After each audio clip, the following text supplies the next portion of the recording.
خۆشەویستانی کورسات نیوز سڵاوتان لێبێ شەو لەگەڵ هاوکارانم بەرنامەی ڕەهەنتان پێشکەشەکەین. بینیتان دوێنێ یاری کۆتایی بوو خەلیز 25 هەڵبژاردەی عێراق لەگەڵ هەڵبژاردەی عومان یاری کۆتایی کرد. ئەمە دیوە وەرزشەکەیەتی، بەڵام دیوە نیشتیمانی و نەتەوە یەکەی ڕەهەندە نیشتیمانی و نەتەوە یەکەی ئێمە شرۆڤەیەکەین. لە کاتێکە ئێمە بڕیار بوو کە ناوەڕاست و باشووری عێراق سەیری ئەزمموی هەرێمی کوردستان بکەن و بڕیار بوو ئێمە دەوڵەتێکی سربەخۆ ڕابگەێنین، بەڵام بینیمان کە ئەو حەماس و متەحەمسەی گەنجی کورد بۆ سەرکەوتنی هەڵبژاردەی عێراق هەموو ئەوانەی گۆڕی. ئێمەش پرسیار دەکەین هۆکارەکە ئەوەیە ئەو هەڵبەز و دابەزە سیاسەیە کە ڕۆژێک سیاسەکان ئەڵێن ئێمە عێراقمان تەلاقدا و ئیتر ئەوان باقلێکی شۆڤینی سەیری ئەمەکەن و دواییش بۆ بڕێک پارە ئەچن دەستی ئەو ئەگرن و ئەکوشن. یاخود هۆکارەکە ئەوەیە کە ئیدی گەنج باوەڕی بە سیاست نەماوە و دیوارەکانی سیاسەتی شکاندووە و ئیدی بە دوای دەرچەیە کە گەڕێ بۆی هەناسە بدات. ئاگەر قەرار بێت دۆخە سیاسەکە لە هەر هەڵبەز و دابەزێک بگۆڕێت، بەڵام ئەبێت ئینتیمای نیشتیمانی هەڵبەز و دابەز بکات، ڕاستە زۆرێک لە گەنجان کە بە هەزاران گەنج بە ئۆتۆمبیلی خۆی بە جیرفانی خۆی ڕووی کردە بەسڕا ئاڵای کوردستانیان پێبوو، بەڵام دوجار ئەمە ئینتیمایەکە بۆ عێراق کۆیان دەکاتەوە. ئەی ئەو هەموو هاوارەی کە قەرار بوو بکرێت یان کە قەرار بوو بە هەشتێک بۆ هاو نیشتیمانیانە دروست بکرێت، بۆچی گەنجێک بۆ سیرکردنی یاریەک ئەچێتە بەسڕا؟ ڕەهەندە نیشتیمانی و نەتەوەی و ئینتیماییەکانی ئەم بابەتانە چین؟ ئەم شەو لە ڕەهەند گفتوگۆی لەبارەوەکەین بە میوانداری بەڕێزا لێرە ستۆدیۆکانمان بەڕێز هێمن کەریم کادری پێشکەوتوویەتی نیشتیمانی کوردستان، سپاس کاکێ من، هەروەها لە ستۆدیۆکانمان لاولێر بەڕێز کاوە ئەحمەد کادری پێشکەوتووی پارتی دموکراتی کوردستان، هەروەها لە ستۆدیۆکانمان لە کەرکووک بەڕێز مامۆستا محەممەد نەسڕەدین کادری یاخود هەڵسوڕاوی بزوتنەوەی گۆڕان. بە تەمەن بیکەم گومانم لە تەمەنی کاک کاو و کاک محەممەد هەیە کاکێ من و تۆ گەنجترین. کاک محەممەد سڵاو لێبێ، بەڕاستی دیمەنەکە بە دیوە وەرزشەکەی دیمەنێکی دڵخۆشکەرە. مەسەلەن تۆ ئەگەر عێراقیش سەردەمێک کرد وا گۆشکرابین کە دوژمنمانە، بەڵام کە ئیباتەوە و یاریی کوردی تایە دڵخۆشکەرە. باواز لەوە بێنین ڕەهەندە نیشتیمانیەکەی چیت بەدی کرد؟ ئەمە لە تەزاهوراتێکی خۆڕسک نەئەچوو بەرەو ئەوەی کە ئەم دیوارانە بشێن؟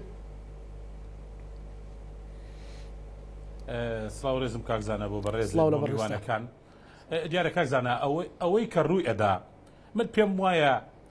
خەڵکی کە ئەو خۆشیی دەربڕی بەرامبەر بۆ نمونە دیاردەکانی ئاخری لە تۆپێنیان لە هەندێ کارەساتش کە لە هەندێک ناوچەی خواروی عێراق ڕووی دەدا جۆرێک لە یەکگرتوویمان لە بینی پێکاتەکانی عێراقا دەبینیەوە لە ناو هەرێمی کوردستانیشە ڕنگدانەوەی دەبوو. ئەمەی کە دوێنێش لە کۆتایی یاریەکانی جامی خەلیجە بینیمان، پێمان دەڵێ خەڵکی لە هەرێمی کوردستان بە دوای خۆشیەکانی خۆیان دەگەڕێ. ڕەنگە بوو ئەوەی تێبگەین ئایا بابەتی عێراقچێتی یاخۆتە ئەو بابەتی کەەوە وەکو تاوانێک وەکو عیبەیەک زۆر جا دەدرێ بەڕووی حیزبەکانی تریان بە هەندێک لایەنە چ لایەنێکی سیاسی ئەو عێراقچێتیە وەکو وێنا دەکا کە تاوانیان عیبە و ئەو لایەنە بۆ خۆی عێراقچێتی دەکایان نا دوو ئەوە چییە خەڵکی لە هەرێمی کوردستان پاڵ پێوە دەنێ بەرەو عێراق کە عێراقچێتی پێ باش بێ یا بەغدای عێراقچێتی پێ باش بێ؟ من پێم وایە پرسیاری سێمان ئەوە دەبێت بەدیلی عێراقچێتی چییە بۆ خەڵکی هەرێمی کوردستان و ئەو لایەنەی کە عێراقچێتی بە تاوان دەزانێ بەدیلی عێراقچێتی چیە لای ئەو؟ کاکزانە ئەوەی کەوا بەدی دەکرێت ئێستا ئەوەیە هاوڵاتیان لە هەرێمی کوردستان بە تەواوی گەیشتنەتەوە قەناعەتەی کە کاتێک کە ببینێ حکوومەتی هەرێمی کوردستان بۆ ئەوەی موچە دابین کە چاوی لە بەغدای پایتەختی عێراقچێتی بۆی 200 ملیاری بۆ بنێرێ موچەی ئەو هاوڵاتیە لە کوردستان بدا. کاتێک کە ببینێ حکوومەتی هەرێم چاوی لە بەغدای پایتەختی عێراقچێتیە بۆ ئەوەی نەوتی سپی بێ بۆ بنێرێ لەم زستانە بەسەر خەڵکادا بەشیکە، کاتێک کە بەغدای عێراقچێتی بەشە خۆراک بۆ خەڵک بنێرێ، دەرمان بۆ خەڵکی هەرێمی کوردستان بنێرێ، لە دوایشدا داوا بکرێ پاسەوان بۆ سنووری هەرێمی کوردستان دابینکە، خەڵکی لەوە دێگا ئەوە حکوومەتەکەیە بەرەو بەغدای پایتەختی عێراقچێتی دەڕوا. بۆیە خەڵکی لەوە تێدەگا کە ئەوش بەرژەوەندیەکەی خۆشگوزەرانیەکەی ئارامیەکەی موچەکەی لێوە دێ بەڵێ خەڵکی ئێستا بازیدا بەسەر هەندێک دروشمی کەوا هەندێک لایەنی سیاسی بەکاری دێنێ بۆ بەرژەوەندی حیزبی ئێستا خەڵکی هاوڵاتیان لە هەرێمی کوردستان سەیری ئەوە دەکەن سوودی ئەوەکو هاوڵاتی لە چیدایە خۆشگوزارانی و بەختەوەری ئەو لە چیدایە کاکزانە ئەو لایەنە سیاسی کە عێراقچێتی زۆرجا وەکو تاوان بەڕووی لایەنە سیاسەکان دەدا هەر بەڕاستی ئەو عێراقچێتی ناکە من پێم وایە عێراقچێتی ئەکا لە ئاستێکی زۆر نزمدا کاکزانە لە دوایین هەڵبژاردننی عێراقدا ئەو لایەنە سیاسەیە کە عێراقچێتی بەعیبە دەزانێ لەگەڵ لایەن عەرەبە سونیەکان و لەگەڵ لایەن لە قوتەدا سەدرا ئیتیفاقێک دەکەن کە ئەو لایەنە سیاسیە کوردیە بۆ خۆی ئامادە نەبوو لەگە هیچ لایەنێکی کوردی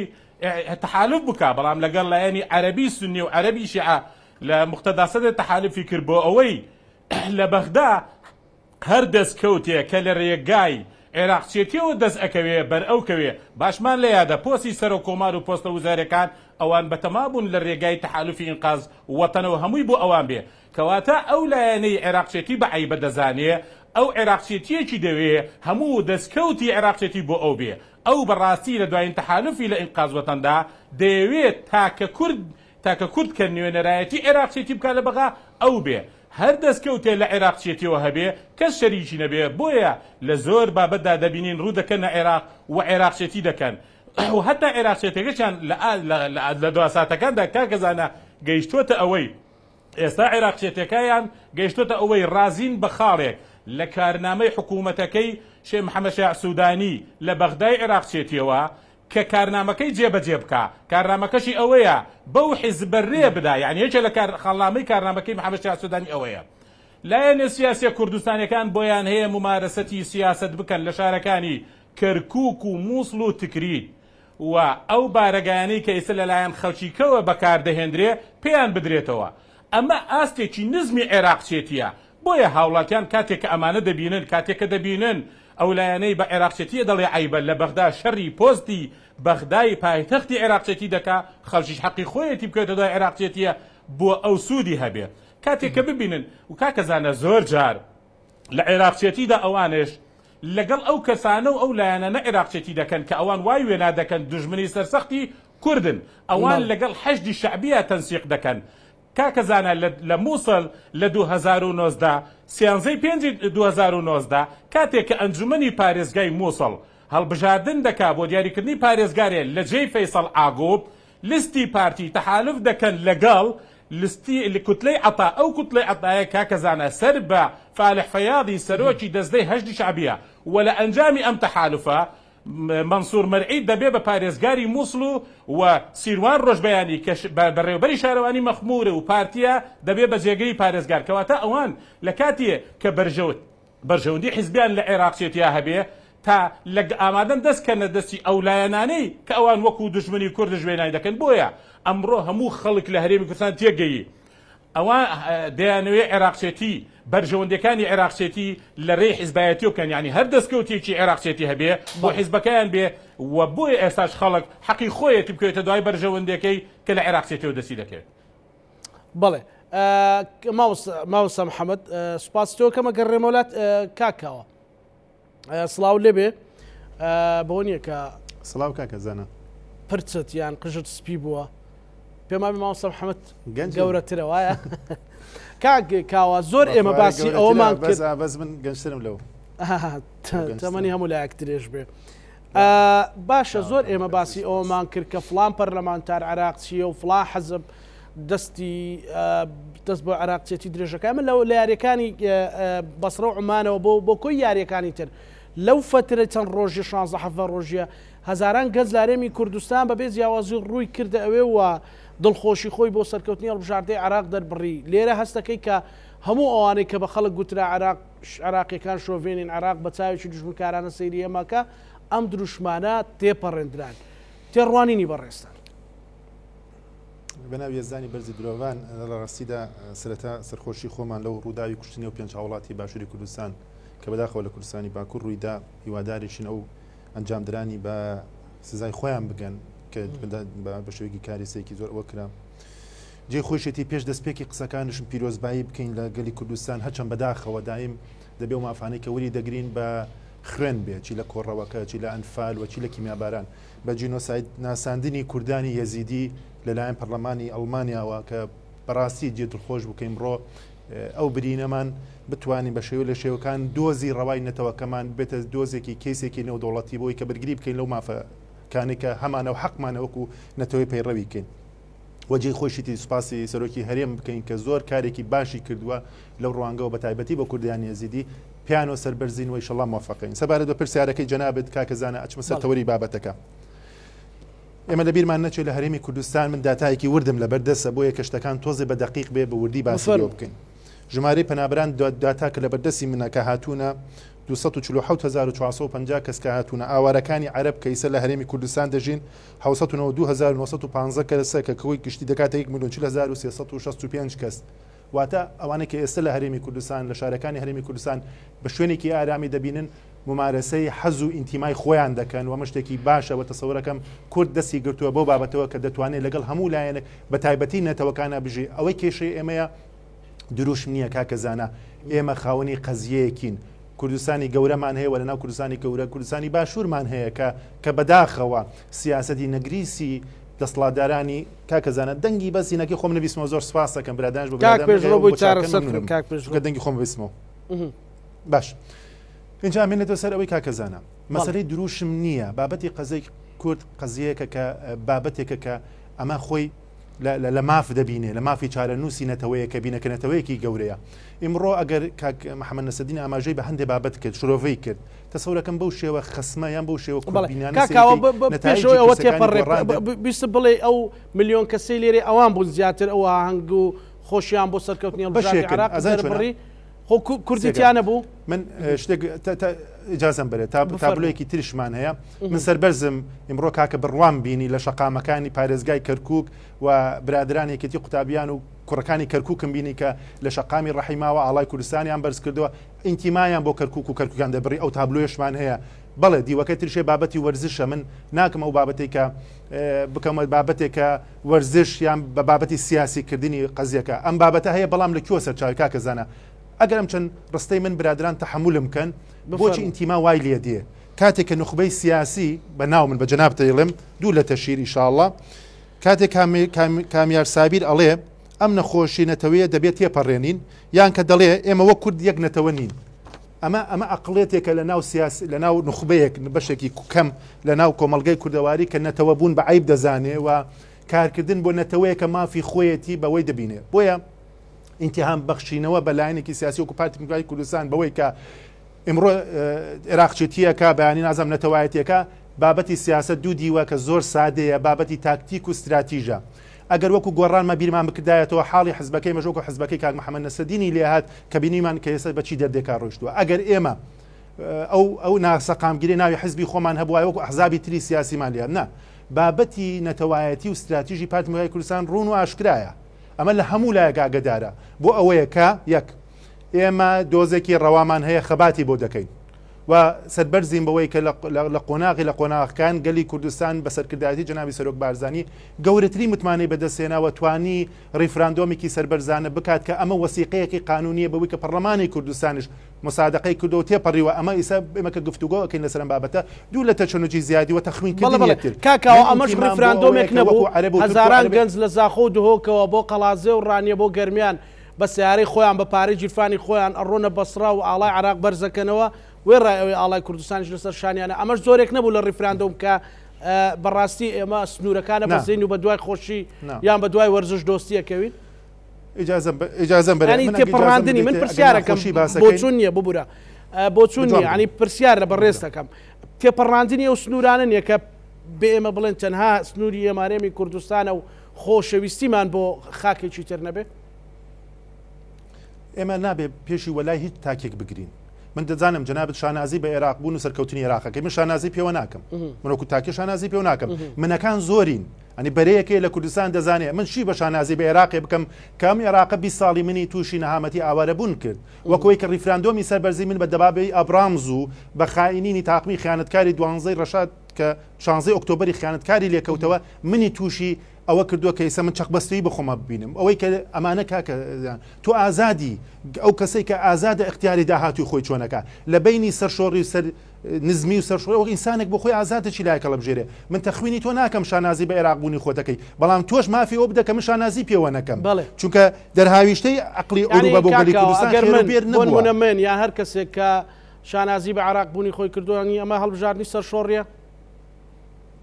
نا ببوورە ئاگدار بە منم لە بینی دوو اختیار تۆ کامی بۆ خۆت هەڵبژێری ئازادی لە دیدی منەوە ئەوها سێریەکەم بەڵام لە بۆعدی تۆوە لەوانەیە وان نەبێ دید و بۆچوونی جیهان بینی من کاکە زانە ئیجازەم بەرێ ئەوەی نییە من باسم کرد دیدگای ئێمە دیدگایەکە لە هەرێمی کوردستان هیچ کاتێک ناتوانێت ڕیفرادۆمێک بەو عەزەمەتە مقابلە بکرێ بە یاریە کە چەند گەنجێکی ئێمە بە حەز و ئارەزوی خۆیان کە ئازادن چونکە لە بینی جاشایەتی و باشایەتی خۆ ئینسان خۆی اختیاری خۆیەکە من ئەڵێم کێشەکانی ئێمە ڕەوایە جا چه حزبێکی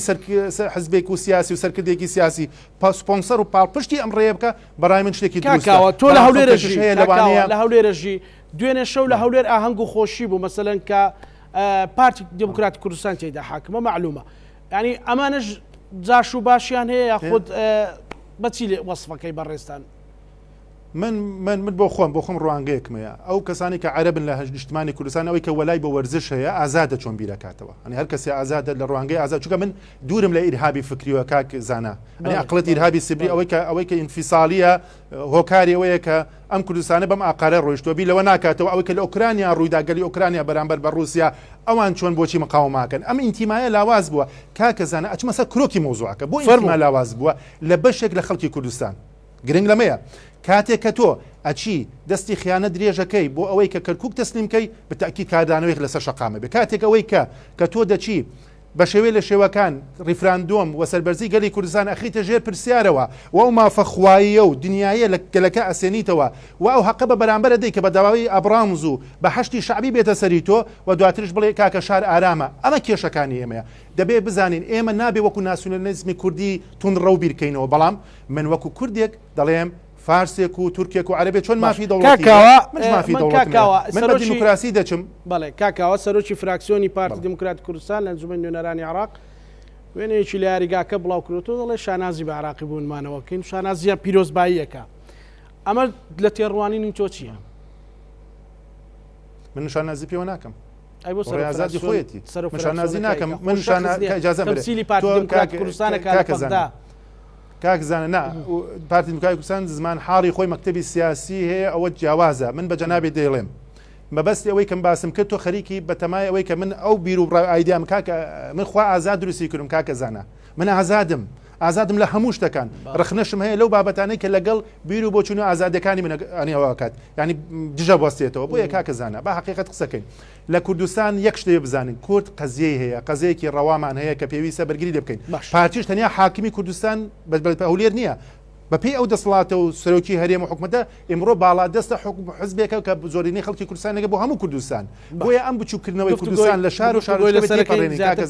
بچینە سەر بابەتە گەورەی بابەتە نیشتیمانیەکان ببوورە بە کاتی کاکێم نیش دۆ ئەگەڕێمە لای بەڕێستان کاکێ من پێت وایە ئەم ڕەهەندانی ئەم ڕەهەندە سیاسیانەی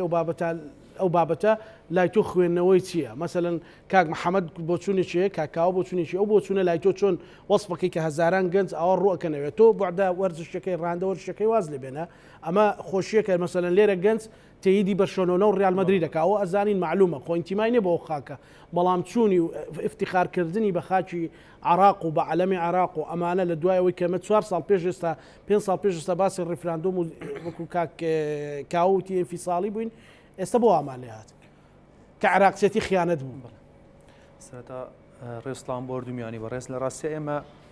بۆ ئەمە بگەڕێنەوە بۆ ئەو کورتە ڤیددیویانی کە ئەو کەسانی ڕۆشتونەتە ناو یاریگاکانی بەسراوە یان ئەو کەسانی کە چوونەتە بەسرا کە خۆیان بڵاویان کردوێتەوە زۆرێک لە گەنجان هەر عەرەبی نازان کە چوونەتە ئەوێ وای لێ هاتووە کە هیچ ئینتیمایەکی کوردبوون نەماوە هۆکاری زۆرێک کەس هەیە کە من ناگەمە سەر بابەتی وەرزشی لە مەجالە وەرزشیەکە طبیعیە ینی هەموو کەسێک مافیەوەیە مشەجعی لایەنێک بێ ئەوم کا بەڵام ئێمە گەنجمان ڕۆشتوو بۆ ئەوێ یان گەنج لێرە خۆشی دەرئەبڕێ چۆتە چوارچەوەی ڕقەوە ینی کارێکمان کرد لەگە گەنجی خۆمانە ئینتیمای نەتەوەیی نەمێنێ بڕوای بە پرسی دۆزی کورد نەمێنێ ئەمە کێشەکەیە ئێمە لەسەر ئەو شتە قسە ناکەین کە ئەمە وەرزشیە لەسەر ئەوە قسە ئەەکەین کە تۆ کارێکت کردووە کە خەڵک بڕوای بە دۆزی خۆی نەمێنێ زۆر گرنگە لە هەموو چرکە ساتێکا کاکزانە مرۆڤ بڕوای بەو شتەی خۆی هەبێ کە بە دۆزی خۆی هەبێ بە ڕەوایی خۆی هەبێ کە حەقی پێبەخشێ جا من زۆر دڵنیام کاتێک مرۆڤێک خۆی بۆ شتێک تەرخان ئەکا و خەباتی بۆ ئەکا دەبێت ئامانجێکی هەبێ لە پێناو ئەو خەباتی خۆیە کۆمەڵە تەسهێ بە خۆی ئەدا تاچی کوردی لە ئێستاە ئەسڵان من ئەمێ بپرسم بڕاستی ئایا ئەمە سیاسیەکانی خەبات بۆ چیەکەن پرسیارێکی زۆر منطقیە ئێمە ئێستا خەبات بۆ چیەکەین وەرچە قۆناغەکەین دەمانەوێت چی بکەین ئەزانی ئەگەڕێنەوە بۆ تاریخ کاکزانە ئێمە کوردستان باسی کوردستانی گەورەی کرد کوردستانی گەورە دابەشکەوە بەسەر 4 وڵاتدا ئێران عێراق سووریا تورکیا ئەم وڵاتانە هەرێکە بە شێو کێشەی خۆیانیان هەیە دوو شتی زۆر ئەساسی هەیە کە ناو عێراقدا کێشەی لەسەر عێراق بۆتە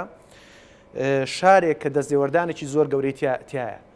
لە هەر 4 پارچەکە سێرەکەی تەنها عێراقا شوناسی کوردی ئێستا هەڵگرتووە بە پرۆسە جوانەکەی جاوە پرۆسە ناشرینەکەی ئەگەر نموزەجێکی جوان پێشکەشکەین لە ڕووی نێودەوڵەتیەوە سێرمانەکەن باشە ئەتوانن بۆ کوردی ئێران نموزەجێکی جوان بینجا تعبیرێک بۆ ئەوان بکەن و دەوڵەت و شتێکیش بۆ ئەوان بەرخەراب بنێ بە هەمان شێوە بۆ تورکیا و بۆ سووریا بەڵام سێری کەم ئێران و تورکیا وەکو کۆناڵیستێک ینی هەژمونێکی گەورەیانەی بەسەر ناوچەکەەوە باشە هەر لە شای ئێرانەوە بیگرە هەتاکو خومینی هەر لە ئەتاتورکی علمانیەوە بیگرە هەتا ئەردۆغانی ئیسلامی بە باش بە خراپ هیچیان نەیانتوانێت پرسی کورد چارەسەرکەن واتە ئەمە پرۆسەکەی ئەمێ شتێک بڵێم سێری لە مای ڕابردووکەن سێنەتەوە لە ڕۆژهەڵاتی ناوەڕاستدا ستەمی مێژوویان لێکراوە سێنەتەوە دوای شکستی عوسمانیەکان ئەرمەنیەکان لە ساڵی 1990 بوون بە وڵات و هینی خۆیان باشە دوای نازیەکان جوولەکەکان لە ساڵی 1940 بوونە وڵات و دەوڵەتی خۆیان بەڵام کورد هەروەک خۆی مایە و لەبیرکرا خۆ خەباتیشمان کرد خۆ کاتە ژەمەر لە خەباتا بووین هەر لە خەباتا بووین باشە لە 100 ساڵی ڕابردوو دەیان هەزار پێشمەرگە کە وەکو جەنگاوەر با لە قەڵەمی بین لە پێناو دۆزی ڕەوای خۆمانە بوونەتە قوربانی و بە سەدان هەزار سڤیل هاوڵاتی مەدەنی بە چیمیایی باران بە قەت و عامکردن بە ئەنفالکردن بە ئەنواع ئەشکەڵ لەلایەن ئەم 4 وڵاتەوە و لەلایەن عێراقیشەوە بە دڕنتینانی شێوە وێران بووین لە بەرامبردا بەدەیان هەزار جەنگاوەرانی ئەوانش کە وەکو سەربازەکان بەناوی بینی ئەوانش لە وڵاتی خۆیان بۆ سیفەتەکە ناویە بن بەدەستی خەباتجی ڕوو پێشمەرگانی ئێمە کوژراون چکە هەستمان کرد زوڵمیان لێ کردوون خاچیان داگیر کردوین باشە واتە لە 100 ساڵی ڕابردوو توانای گەورە و گرانی ئەم وڵاتانە بە مالیە بە شێواز بەکار هاتووە مالی خۆیان قسۆتە گەڕ بۆ سڕینەوەی شوناسی کورد جا لە هەر وڵاتەکان لە هەر ئەو 4 وڵاتەیە بێ یەنەوە سار دۆخی عێراقیش بە هەمان شێوە کەمی نەکردووە پێمان بەڵام کورد هەموو کات شوناسی پاراستووە بە قۆناغێن لە قۆناغەکان توانیوێتی خۆی لە هەموو شرکەساتی مێژوویەکان بێنێتە پێشەوە و ئێستا ئێمە لە 2023 داین باشە لە چاو جەنگی جیهانی یەکەم کورد ئێستا نفوسی زیاترە و دۆزی کورد زیاتر لە وڵاتانی تر ئەگەیەندرێ بە حکمی تەکنۆلۆژیا کەواتە ئێستا هەموو جیهان ئاگای لە پرسی کورتەکە بێ ئەم پرسی کوردە چارەسەر بکرێت بەڵام کێشەکە خۆمانی باش ئەمە پرسیارەکەی کەواتە ئێمە لە 100 ساڵی ڕابردووە تا ئێستا مەینەتی شەرمەسەری شەهیدکردنمان قەتڵ و عامکردنمان بۆ لەسەر لە عێراق لە ئێران لە تورکیا لە سووریا کێشەکە ئێستا لە وڵاتی عێراق کە خۆمانین ئێمە ئەگەڕێمە بۆ 2007 لە 2007 ڕیفراندۆمان کرد باشە لە هەموو شرکە ساتێکە لە هەر 4 پارچەکەی کوردستاندا لەو شوێنەی کە ناوی کوردە و نەتەوەی کوردە و خاچی کوردستانە ڕیفراندۆم بکرێت لە هەر شارێک و لە هەر وڵاتێک کە دابشکەوێن بەسەریانە کورد لە خاچی خۆی داوای دەوڵەتی خۆیەکە ئەمە فرۆشتنەوە نیە بە هیچ کەسێک ئەمە مافێکی حەقی خۆمانە بەڵام بە گوێرەی هەموو یاسایەکی ئارزی و ئاسمانی کە تۆ ریفراندۆمت کرد پەشیمان بوویتەوە لێ جارێک ناتوانانی ئەم سندوقە هەڵگریت و بڵێ هاو کاتەکردم نا ئەبێ سەر لێ بۆی بکەیتەوە ئێمە خۆمان ماڵی خۆمان ترازاوە ئێمە ئاگامە لە تاریخمان ئێمە ئێستا من بڕوام وایە 100 ساڵ پێشتر مازای خەبات بۆ چیەکەین ئێستا نازانین خەبات بۆ چیەکەین لەبەرەوەی پرسی نەتەوایی و ئینتیماییمان لەناو بنەماڵەیەکە لەناو عایلەیەکە ئێمە دۆزی کورد لەناو عایلەیەکە نەچۆتە چوارچەوی مێزێکی گشتگیرەوە نەهاتوین دابەشێکین بەسەر هەموو کانی پێ دوای ئەو جۆرە کۆڕەوە جگە لە حەزەوەرشەکەی وەڵامێکیش بوو بۆ ئەو هەڵبەز و دابەزە سیاسیانە وەڵامێکە بۆەوەی کە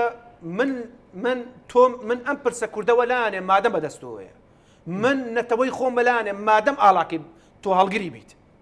ئەمە یەکێکە لە پرۆسەکان بڕۆسێرە ڤیددیویانەکە گەنجەکان بڵاویەکاتەوە ئەزانی یەک شتی تر ئەڵێم ئێمە ئەگەر ئێمە بۆ لە ناو لە یاری نهایی یاوەی لە بەسڕاکرا عەرەبەکان هاوارەکەن بۆ مەسایلی دۆلار ئەڵێ دۆلار دابەزێ ئەی ئێمە چیمان کرد لەوێ بۆ کورد نەچوە ئەوێ بڵێ وەک پەیامێکی سیاسیمان هەبێ لەوێ کەواتە هیچ کەسێک ئەم خەونی وەلانانی دۆزی خۆی وەلانە ناوە بەڵام ئێمە لەبەر ئەوەی هەڵگری ڕەوای ئەم پرسە بەدەست گشت هەمومانەوە نیە بۆ ئێمە نەتیجەکەیمانە ئێمە ناوماڵی خۆمان ڕێک نییە کاتێک گەمانە ناوماڵی خۆمان ڕێکین لە پرایچێک دروستە بێت یە ڕیفراندۆمێکا و هەموو بڕیارەکان لای خۆدا عەرز و ئاسمان پێڵەکە کە جارێ بۆسە بە قسەت ناکە لە لایەکی تریەوە ئەمانەیە کۆبینەوە یەکێک تاوانبارەکەی حیزبێک لایەنێک تاوانبارەکەی بە خیانەت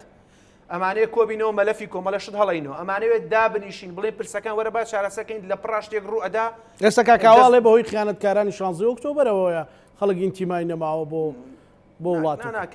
کاک زانازانی نا من پێم وتی ئێمە دۆزی ئێمە ئینتیمای نیشتیمانی چۆن ئەمێنێ کە تۆ لە عایلەکەی خۆتا کورتت کردوتەوە ئینتیمای نیشتیمانیمان چۆن ئەمێنێ کە تۆ لەگەڵ هێزێکا دراوسەی لەگەڵ خەبات ینی چۆن بڵێ پەیوەندیەکی ژێربەژێر دێ لەگەڵ وڵاتێکی دراوسەیە کە خودی ئەمە چارەنووسی ئەم هەموو نەتەوەی کوردی وێران کردووە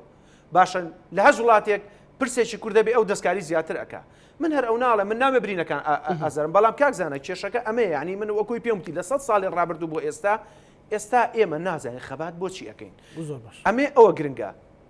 بە فعلی ئەمە خەبات بۆچی ئەەکەین خەبات بۆ دۆزی ڕای کوردەکەین خەبات بۆ کوردبوونی خۆمانەکەین ئەگەر خەبات بۆ کوردبوونی خۆمانەکەین ئەمە چییە تۆ شانازی بە کەناڵێکەوە ئەەکەی کە زۆرترین بینەری هەبوو ئەمە چییە تۆ معلیقێکە داناوە کوڕەکانی نیشتیمان لە خاچی شیرینی خۆیانە بوونە ئەمە ناچێتە ناو زەهنی تاچی کوردەوە چۆن تۆ جا دوو ڕۆژتە بژاردنەکە یەی ئەڵەی ئەو بەغایە کە موچەت ناداتێ ئەو بەغایە کە وا ئەو کە 1001 تۆمەتی بۆ دروستەکەی تازە بڕوات پێ ناکە ئێمە خەریکین بەدەستی خۆمان باشە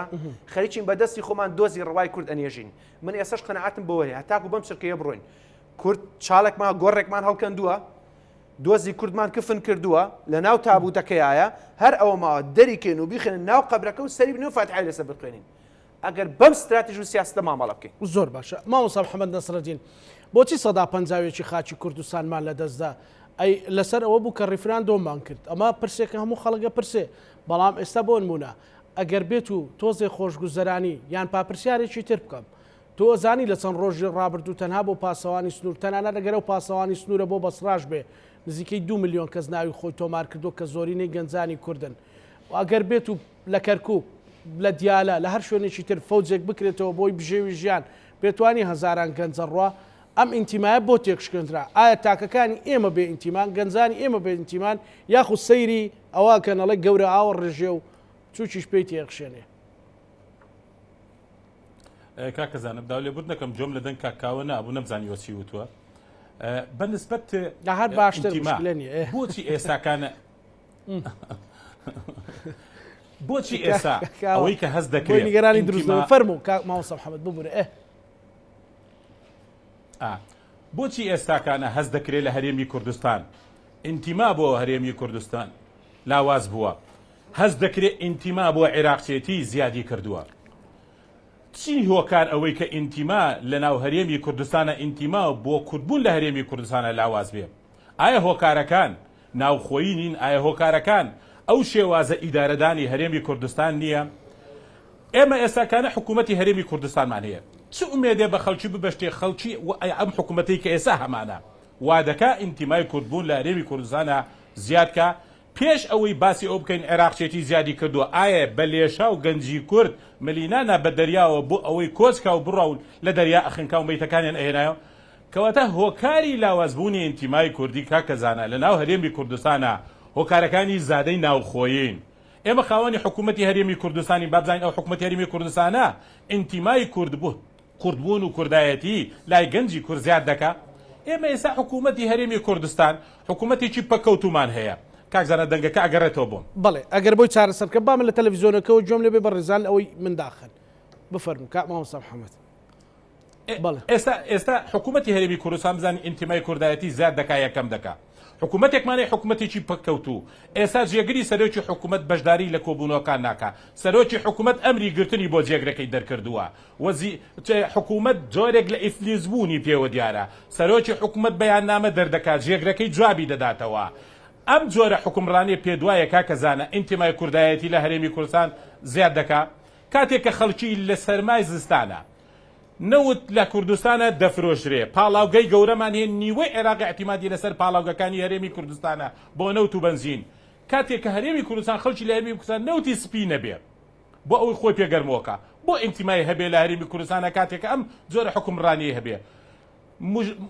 وەرگرتنی موچەکەی هاوڵاتی لە هەرێمی کوردستانە کاکەزانە ببێتە گەرمە هەواڵی ماڵپەڕەکان و پەیجەکان و کەناڵی ڕاگەیاندن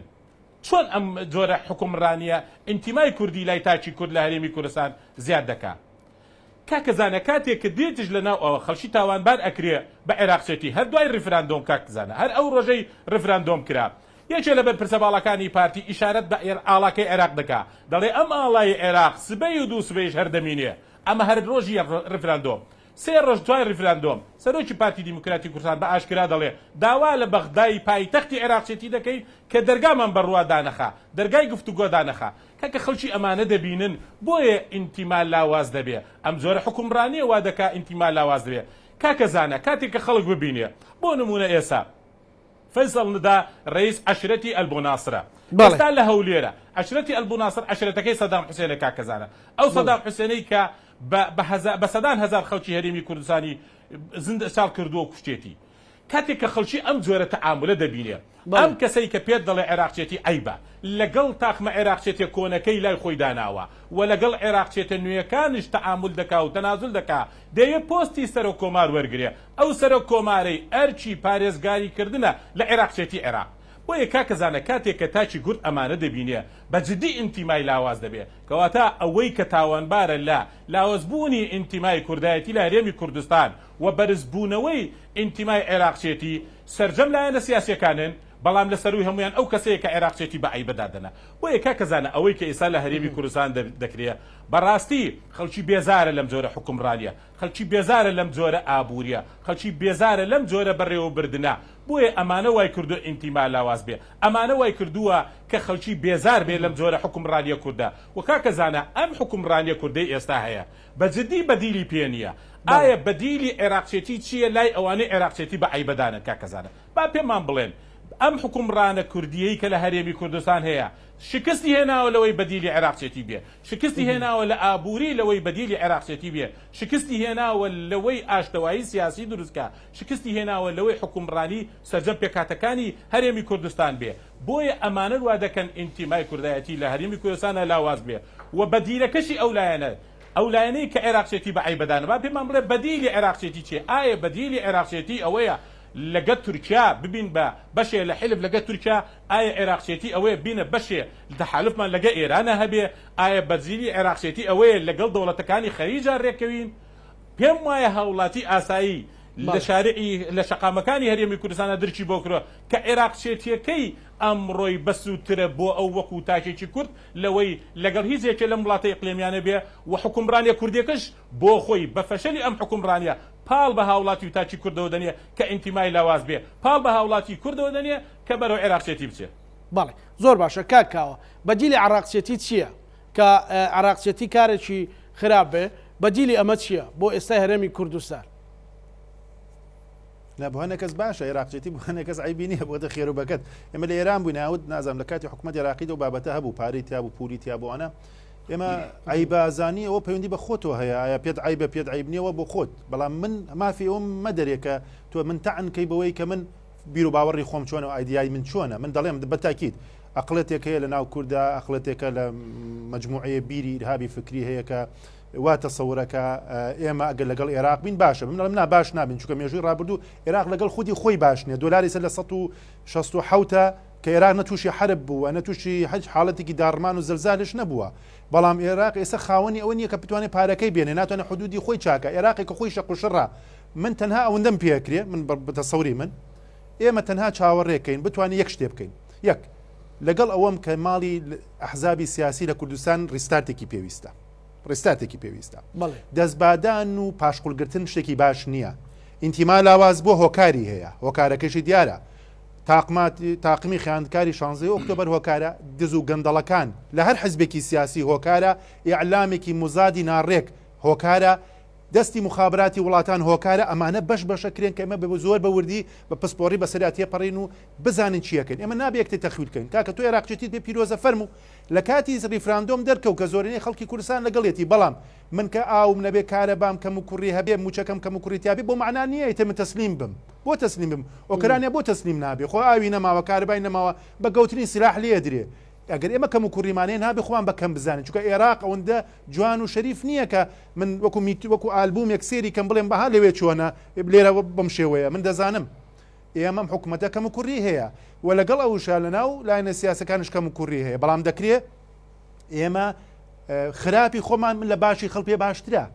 قسێکی پێشینان هەیە خراپی خۆم لە سیاسەکانی ژوایان کردووە ئێمە دەزانین سیاسەکانی ژوایان کردووە خۆ ئەگەر بێت و قرارەکە بۆ سیاسەکانی ژۆگەوە بێ کە باسیەکەی ڕەنگە گەنجێکی سەیریان کە بەڵام کە ئەبینێ مەسەلەن سەرۆکی فراکسیۆنی پارتی هیەچێتی ئەچێتە ئەوێ پێشتریش بە خەڵکیان و تۆ ئەمە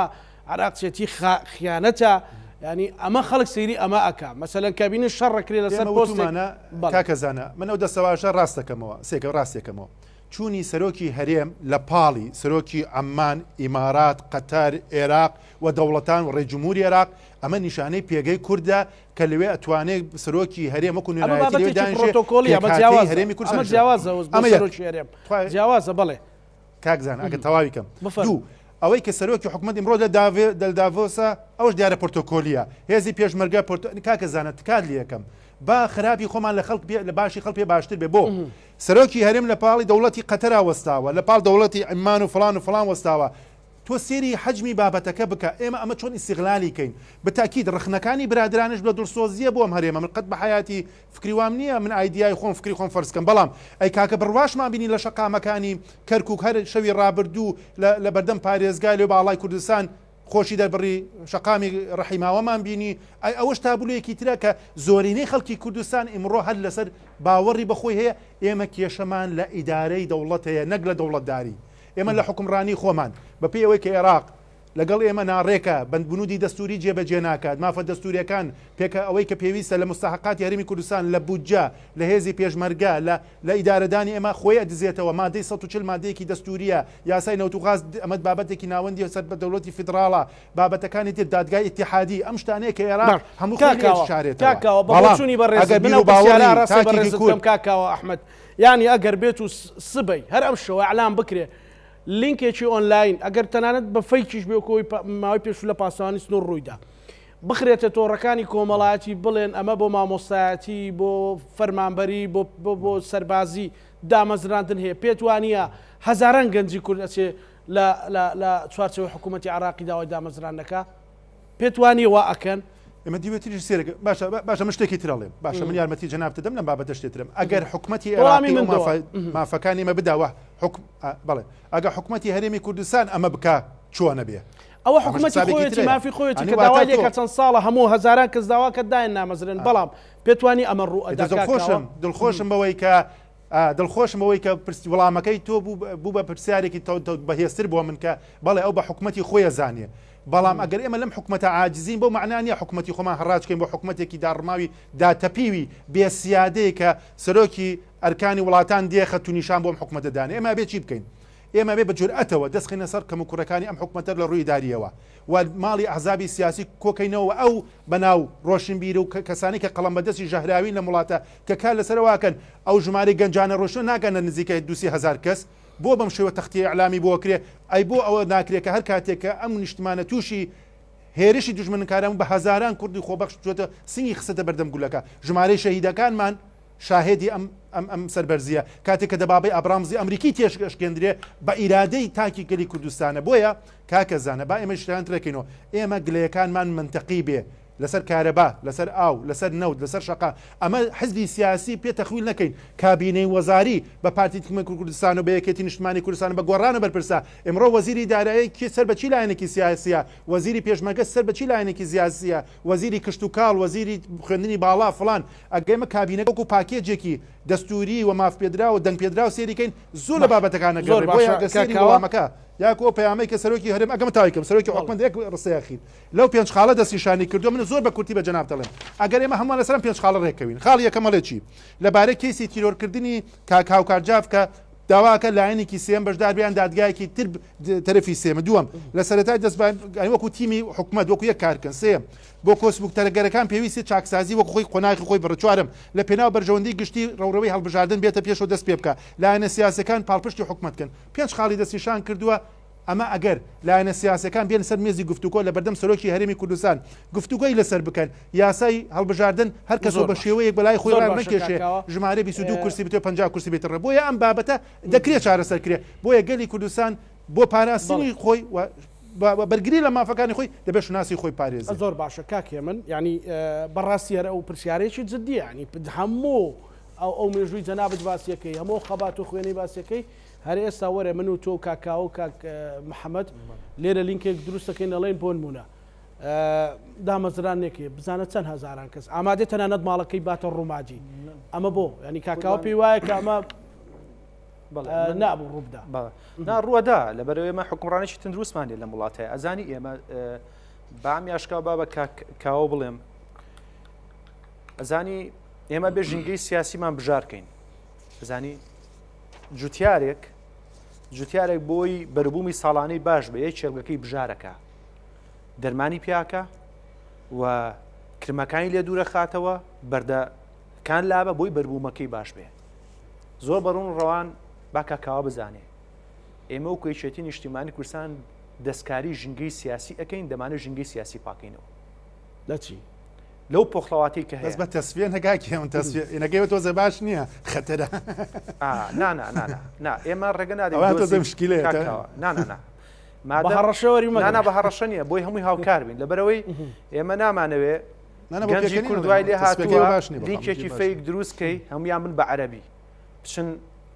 ئەم نیشتمانی خۆیان خۆش نەبێت و هەچی شەهیدە کە حسابی کۆمنت دەیە خەڵک ژنێو بە کەسوکاری شەهیدەیە کاکاوە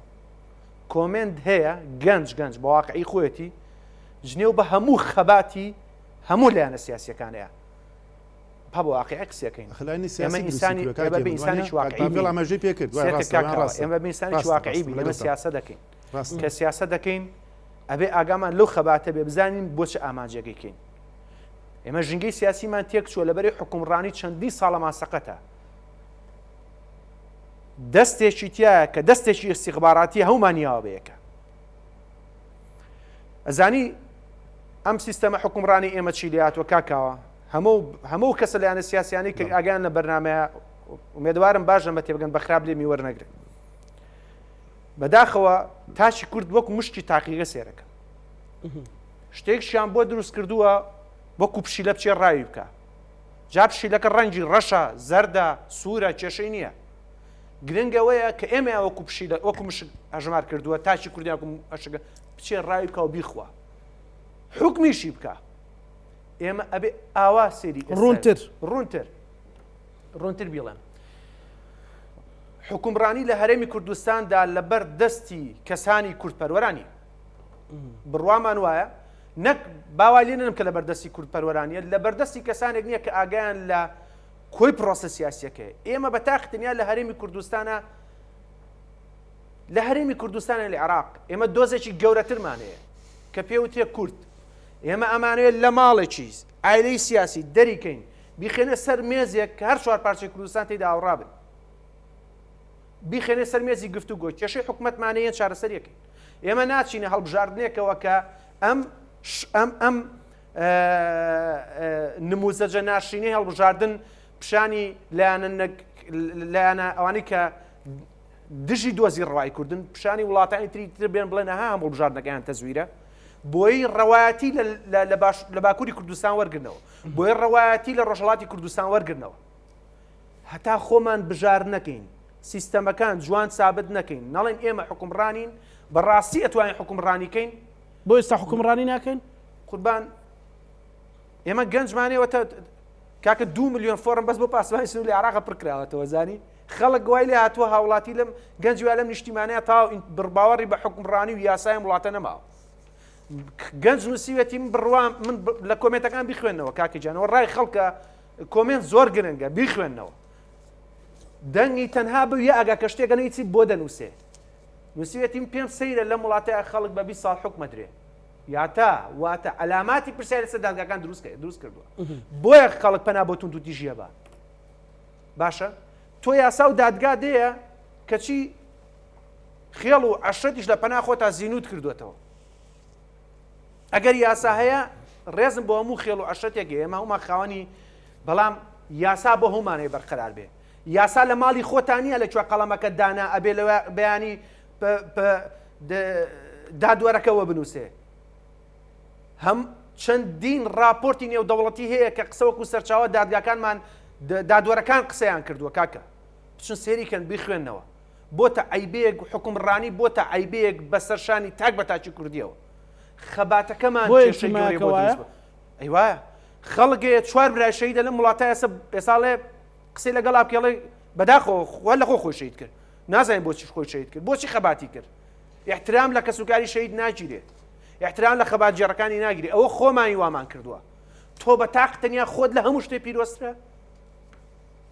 وەرە دابەشبوونیە دروستکەن ئەو بنەماڵەی کە شەهیدیانەیە ئەو کەسانەی کە شەهیدیان یەگەرەتانوێت سێرچێکی عام بکەن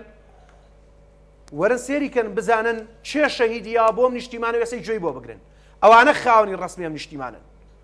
بەڵام گوێ بۆ چێ گیرێ گوێ بۆ کۆمەڵە جاش و خۆفرۆشە گیرێ لەم نیشتیمانەیە بەڵگە هەیە دیفاعیان لێکرێ هەر ئەمەیە ئێمە ئەڵێن عێراقچێتی چۆتە ئەندازەیەک کە وەختی خۆی کەیان و تەلاقماننا ئێستا لە پایتەختی هەرێمەوە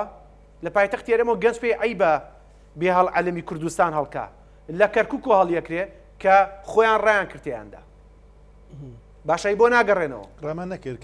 پەلەمەکە برای من تۆ ئەگەر بۆ ناگەڕێنەوە زانچی سەبرێ بێ ئەگەر تۆ دەوێت قسە لە سەر من کاکاوە جان بەس من ئەڵێم وەرن ئەمانە عیلاجن ئەگەر ئەمانەیە عیلاجیکەین وەرن بە ئاش بینەوە لەگەڵ یەکا وەرن بە تەبایی دروستکەین برای من سیاست بە عینادی ناکرێ سیاست بە ڕق ناکرێ و ئەم نیشتیمانە بێزار بوو خەڵکی ئەم نیشتیمانە بێزار بوو لێمان ئەوەندەمان عەزیەت داون ژینگەی سیاسی کۆمەڵاتیمان تێگاوە هونەرمەند بڕای بە هونەرمەند نییە باشە گەنج بڕای بە گەنج نییە دراوسێ بڕای بە دراوسێ نییە باشە ئەوە ئێمەین ئەوە حکومڕانی ئەم وڵاتەیە کە ئاوای کرد تاکاوە چی بکە مەسەلا ئەبێ دامرێن بە حەقیقەتە ئەبێ بێنە سەر مێزی گفتوگۆ ئاوا حکومڕانی ناکرێت چونکە دوجار کە ئێمە دانەڵێن ئاوا حکومڕانی ناکرێت بەرپرس نین لە هەموو پەرپرسدانەوەیەکی تر چونکە ئێمە بڕوامان وایە دەبێ خەڵک ئاشکەینەوە ئەوە نییە تۆ دانیشتووی لە هەولێرە کرد بەڵگەیەکی سەربازی کەس قسە ناکە ئەمە مانای ئەوە نییە کە تۆ لە تۆ ناڕازیە ئەی بۆ لە هەولێرە ڕاکەنیان بۆ سلەیمانی برای من ئەزانی چی کاکاوە ئێمە لەسەر شتێک قسە ئەەکەین کە دڵی یەکتر عەزیەت نین کاکاوە تۆ ئەگەر کاکاوە من و تۆ چەندی بەرنامان کرد تۆی من بناسی کاکاوە جان دەرزیەکم پیامەکە بدوێ من قسە نەکەم چکا قساکە من ئەڵێم پێ دەڵێم برام ئەڵێم ئێمە بەرپرسیاری لە خراپی ئەم حکومڕانیە وڵاتە وەرن با چارەسەری بکەین ئەگەر نایی چارەسەری بکەین بەرپرسیاری ڕسمی خۆتی چونکە بۆ لەبەروی حکومڕانی لەم وڵاتەیە فەشەلیە ناوە کاچی من وا ناڵێم وەزیر واڵێ لایەنە سیاسیەکان واڵێ هەڵبژاردنێک ناکرێت کە خەڵک بڕوای بێمان نەبێ ئەمە ئەو پەڕی شەفافێت و ڕاستکردنە کە لەگەڵم میلەتەیە ئێمە ئێڵێن ئەوە ئێمەی دەمانەوێت ڕازگۆبین لەگەڵم میلەتەیە دەڵێن ژنگەی سیاسیمان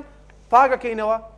وەرە بەیەک و بابژاریکەین قسەکە خراپ دو سەرنجی مامۆستا محەممەد نەسرەدین کاک زانە گەر عێراقچێتی ئەیبە گەر عێراقچێتی تاوان و خیانەتە داوا لە خەڵکی ئەکەن عێراقچێتی دوورکێتەوە لە عێراقچێتی و عێراقچێتی نەکە پێش وەختە با ئەو لایەنە سیاسیانە دەست لە عێراقچێتی هەڵگرن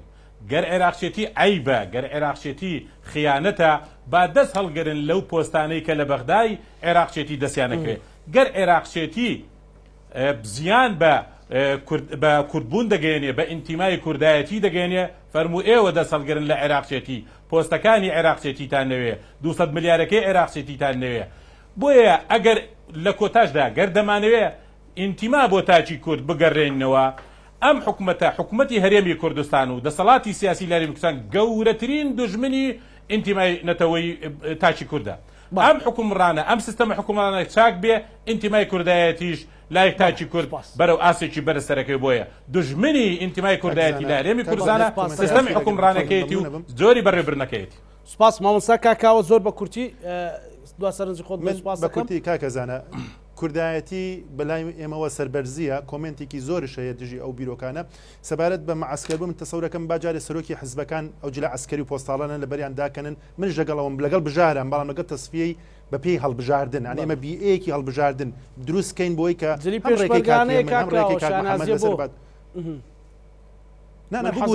سیمای عسکەری پێوە دیارە ئەگەی جازم بدەێت من مەبەستم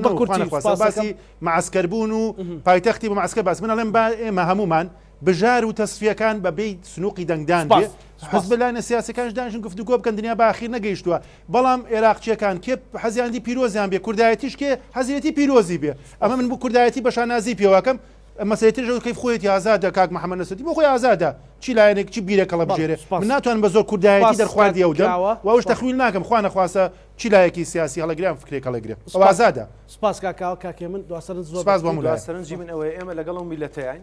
مادەم ئەم میلەتە بڕای بە خەریکە لە ئینتیمای سیاسی لە ئینتیمای نیشتیمانی بەدەست ئێمە گیری خواردووە ئێمە ئەگەڕێن ناو کۆڵانەکان